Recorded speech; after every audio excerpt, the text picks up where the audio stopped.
শোনো আম গাছ, তোমার একটা কথা কই। কি কথা বলুন? তো আমার বোনের বাড়ি যাইতাছি, আর এই জায়গায় পাহাড় দেওয়ার মতো তো কেউ নাই। আর তুমি চুপ করে থেকো, কেউ কেউ যদি আসে বাড়িতে তাহলে কথা কইও না। যদি জানে তুমি জাদুরাম গাছ, তাহলে তোমারে আছে না একদম গোড়া থেকে কাইটটা নিয়ে যাইবো গা।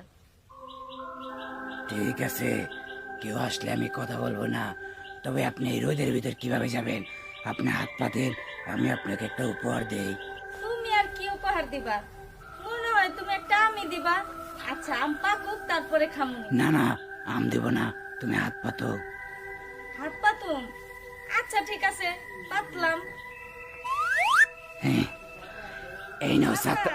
হ্যাঁ, অনেক রোদ, রোদের ভিতর যাইলে তোমার চেহারা কালো হয়ে যাব, তাই ছাতা ফুটিয়ে যাও। আচ্ছা ঠিক আছে, তুমি যেহেতু এত খুশি মনে আমার একটা ছাতাই দিলা,